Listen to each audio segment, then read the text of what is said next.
Dando continuidade ao estudo do capítulo 9 do Solomos, nosso livro-texto, onde até o momento nós já vimos sobre ressonância magnética nuclear, vamos agora estudar espectrometria de massa.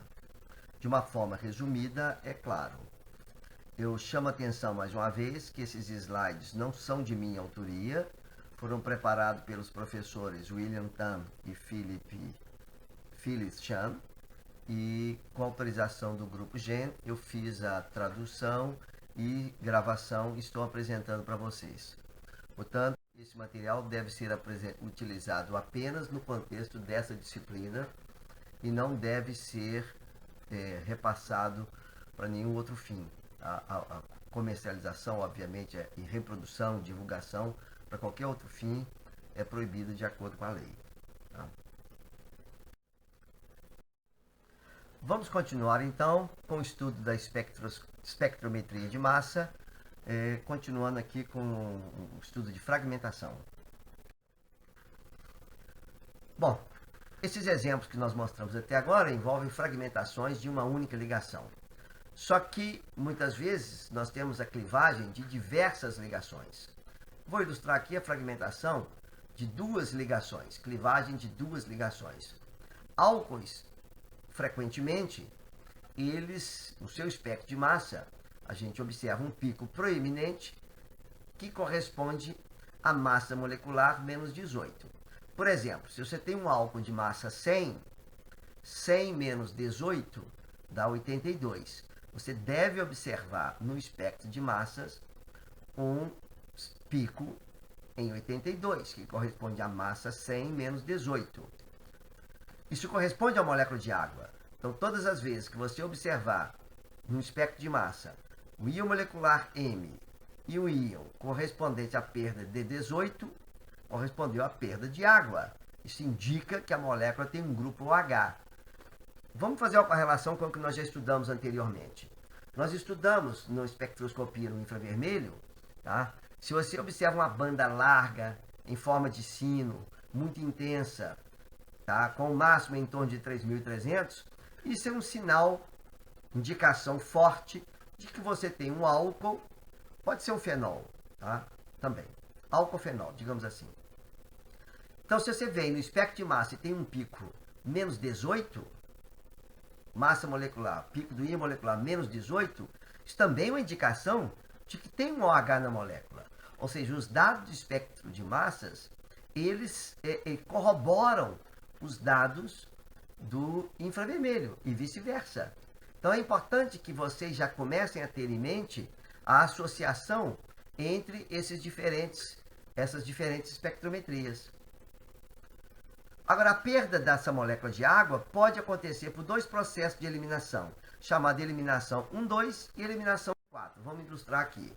Na eliminação 1,2, você observa que saiu aqui esse OH, aqui tem dois átomos de hidrogênio e sai um hidrogênio do carbono vizinho. O hidrogênio sai daqui, cliva essa ligação, cliva a outra ligação do outro átomo de hidrogênio. Esse hidrogênio que estava aqui se liga ao oxigênio e sai na forma de água. Ou você pode ter eliminação 1,4, tá certo? Nesse processo de eliminação 4, nós temos o cátion radical. Poderia ter originalmente representado o cátion radical bem aqui, ó. Ficaria bem legal também. Mas depois eu posso escrever no quadro para vocês, caso vocês não consigam, caso vocês tenham alguma dúvida quanto a isso. Então, nesse caso aqui, inicialmente nós temos a clivagem simples aqui. Cliva nessa posição, daí sai o radical etila e sobra este cátion. Este cátion tem 1, 2, 3, 4, 5 átomos de carbono. Esse cátion tem esse daqui para lá tem 1, 2, 3, 4, 5 carbonos. Então, este fragmento aqui corresponde a esse cátion. Nesse processo aqui representado, representação, confesso que não está muito interessante. Eu faria ligeiramente diferente, mas você tem aqui, olha, esse par de elétrons vem para cá e este par de elétrons vem para cá. Forma essa espécie que a gente representa como ciclobutano e mais água. Então você tem a eliminação 1, 2, 3, 4. No carbono 1 e no carbono 4. Nós representamos, embora nós tenhamos aqui, o autor representou e a gente representa, nós tenhamos representado um ciclo de 4, não necessariamente ele vai estar nessa forma, ele pode estar ele pode ter outras estruturas, tá? Outras fórmulas. Mas basicamente é isso, eliminação 2 e eliminação 4. Em resumo, no caso de álcoois, o hidrogênio ele pode ser eliminado da posição 2 ou da posição 1, 2, 3, 4, do carbono 4 em relação à hidroxila. Essa é uma maneira de representar. Aqui o mecanismo não está representado. Eventualmente eu represento para vocês no quadro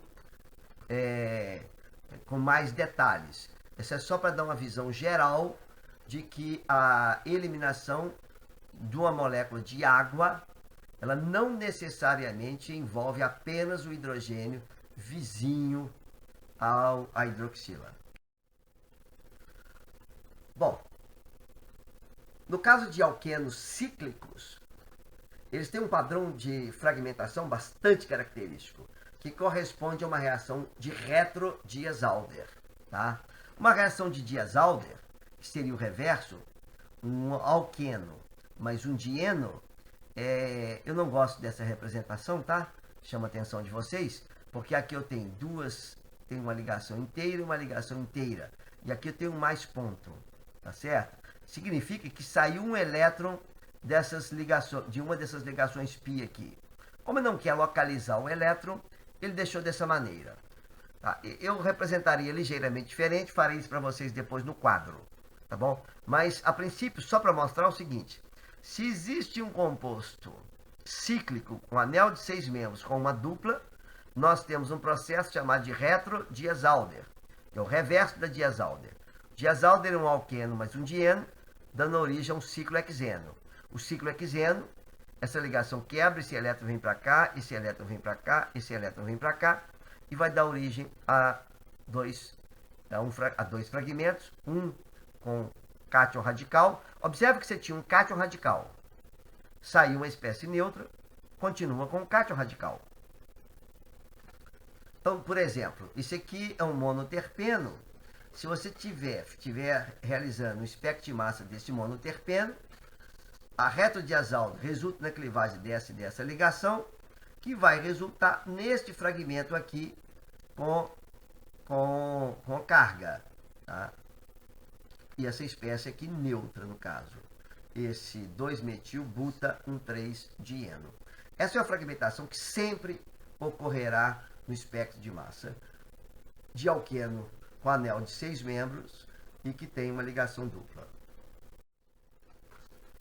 No caso de compostos aromáticos, você teria também a fragmentação de mais aí de uma ligação, tá? E observa que é uma representação que às vezes falta um pouco de clareza. Eu gosto de localizar esses elétrons para tornar mais claro o movimento dessas setas. Mas basicamente é o seguinte: você tem uma cadeia lateral longa. Nós já vimos que se pode ocorrer uma clivagem nessa posição, dando origem ao cátion tropíleo. Mas pode acontecer desse hidrogênio que está nessa posição, 1, 2, 3, se você contar a distância, olha aqui, olha, 1, 2, 3, 4, 5, 6, tá? Você observa aqui que a distância desse hidrogênio para esse carbono, basicamente a distância de uma ligação química. Se você consegue enxergar que isso aqui, olha, o estado de transição disso vai parecer um anel de 6 membros. Então, esse hidrogênio migrando para cá, gera aqui um radical. Gerando um radical, um elétron vem para cá. Sai o propeno. E não está indicado, mas se um elétron vem para cá, um elétron vem para cá. Formando essa nova ligação. E forma aqui o cátion M/Z92. Tá? Então, nós vimos que essa molécula ela pode ser clivada nessa posição, dando cátion tropíleo, M/Z91, mas pode dar origem a um pico em M/Z também, com uma unidade maior, aqui unidade a mais, 92, e isso somente é explicado em função desse rearranjo. Eu não falei, e não me lembro do autor ter comentado, quando você tem uma molécula com massa par, a fragmentação de uma única ligação resulta em um fragmento ímpar. Se você tem massa par e obteve aqui uma massa par para o fragmento, é porque houve um rearranjo. Um rearranjo é aquele processo em que um grupo ou um hidrogênio sai de uma parte da molécula e se liga em outra parte. No caso aqui foi rearranjo de hidrogênio. Um outro mecanismo de fragmentação muito comum é o conhecido rearranjo de McLafferty. McLafferty é Fred McLafferty, professor Fred McLafferty, um dos pioneiros no estudo desses mecanismos de fragmentação, que mostrou o seguinte: olha, quando você tem uma cetona, por exemplo, um composto carbonílico, aqui representado por uma cetona, um dos elétrons sai inicialmente o elétron da posição do não ligante. Se você observar, contar do oxigênio até aquele hidrogênio, 1, 2, 3, 4, 5, 6, você tem 6 átomos. De modo que a distância entre o hidrogênio e o oxigênio é a distância de uma ligação química. Então, esse hidrogênio está no carbono alfa, beta, gama, está no carbono gama. Então, se existir hidrogênio no carbono gama, inicialmente o que ocorre é o seguinte, é uma transferência do hidrogênio do carbono para o oxigênio, aqui representado por essas duas setas. Uma vez que o hidrogênio migrou para o oxigênio, nós temos agora um radical que pode fragmentar como? Sempre que você tiver um radical, a fragmentação vai ocorrer na ligação vizinha. Por quê? Porque um elétron saindo daqui com mais um elétron do radical vai formar uma espécie neutra. Espécie neutra é muito estável e a formação dela é favorecida. Esse cátion radical formado com um elétron desemparelhado neste carbono, ele é estabilizado por ressonância, tá? Aqui no caso está essa seta indicada aqui, mas na verdade isso aqui é a mesma espécie, é só uma estrutura de ressonância. Tá? A seta de ponta dupla é uma estrutura de ressonância. Aqui agora, aqui sim é equilíbrio, essas setas estão trocadas, tá? Essa aqui você tem um enol e aqui você tem uma cetona. De modo que essa seta aqui é seta de equilíbrio entre a forma carbonílica e a forma enólica. Esse composto, esse cátion radical, como tem hidrogênio na posição gama, alfa, beta, gama, pode sofrer um segundo rearranjo de McLafferty. Então observa que se a cetona tem cadeia longa dos dois lados, com hidrogênio em posição gama dos dois lados, pode sofrer um primeiro rearranjo de McLafferty, dando um íon 86, e pode sofrer um segundo rearranjo de McLafferty, dando um íon 58 nesse caso. Note uma coisa aqui, a massa molar desse composto é par. Esse íon, que vai ser um dos mais intensos, tanto esse vai ser o mais intenso do espectro, tem massa par. O segundo íon, que talvez seja o mais intenso do espectro, também tem massa par. Íon de massa par, ele tem origem, tá, durante o processo de rearranjo. Aqui tem alguns detalhes sobre esse rearranjo de McLafferty para comentar. Olha, no primeiro caso, você tem um radical secundário e o pico observado é 86. Tá? Digamos que houvesse o primeiro rearranjo de McLafferty do lado na esquerda aqui. Se isso ocorresse, você teria simplesmente aqui a eliminação de etileno, você teria um pico 114. Esse pico não foi observado no espectro desse composto. Tá? E não foi observado por quê? Porque, do ponto de vista de estabilidade, esses dois cátions vão ser mais ou menos parecidos. Mas no primeiro caso, você tem aqui a perda desse grupo que vai ser o buteno. No segundo, você tem do eteno. Aqui, nesse caso, forma um radical primário. É muito menos estável que o secundário. Então, se o radical secundário é mais estável, esse caminho é favorecido. Bom, por que estamos falando tanto de rearranjo de McLafferty, gente? Porque ele é importante. Compostos carbonílicos são compostos comuns, e se tiver carbonila com hidrogênio em gama, rearranjo de McLafferty vai acontecer. Então vamos só recordar um pouquinho, vamos resumir isso daqui. Algumas características então desse rearranjo. Ele não ocorre a migração de um grupo alquila para uma carbonila. Aqui faltou remover esse to, estava do inglês, agora não tem como corrigir. Apenas migra hidrogênio. Por exemplo, essa ligação, você poderia ter a migração do hidrogênio, resultando nesse radical secundário. Você poderia ter a migração do grupo alquila, resultando no radical primário. Isso aqui não acontece. Tá? Somente ocorre migração de grupo alquila, de hidrogênio, desculpe. Isso não acontece. Segunda observação, o radical secundário é formado preferencialmente em relação, mais um pequeno erro aqui, em relação ao radical primário.